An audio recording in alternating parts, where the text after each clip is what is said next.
Motorcycle चोरीच्या गुन्ह्यातील आरोपी मुद्देमालासह ताब्यात घेऊन 6 तासांच्या आत गुन्हा उघडकीस आणण्याची उल्लेखनीय कामगिरी क्राईम ब्रांच युनिट 2 गुन्हे शाखा युनिट 2 कडील पोलीस हवालदार विशाल पाटील यांना गोपनीय माहिती मिळाली की काही इसम नाशिक शहरातील पाथर्डी फाटा येथील वासननगर मनपा गार्डन येथे चोरीची मोटारसायकल विक्रीकरिता येणार आहेत। त्यानुसार सदरची बातमी वरिष्ठ पोलीस निरीक्षक विद्यासागर श्रीमनवार यांनी सांगितली असता त्यांनी पोलीस उपनिरीक्षक अजय पगारे, पोलीस हवालदार विशाल पाटील, पोलीस हवालदार गुलाब सोनार, पोलीस हवालदार चंद्रकांत गवळी, पोलीस हवालदार शंकर काळे, पोलीस हवालदार वाल्मिक चौहान, पोलीस नायक नितीन फुलमाडी, पोलीस अंमलदार संजय पोटिंदे अशांना सदर बातमीची खात्री करण्याबाबत आदेश दिले।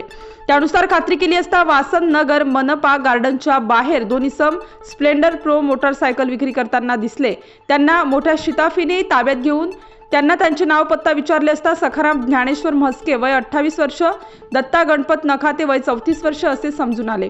त्यांच्या ताब्यात मिळून आलेल्या मोटारसायकलची खात्री केली असता सदरची मोटारसायकल त्यांनी शुभम पार्क सिडको नाशिक परिसरातून चोरी केल्याची कबुली दिली।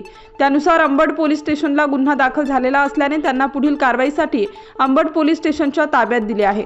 स्टार न्यूज साठी मोहसिन पठाण, नाशिक।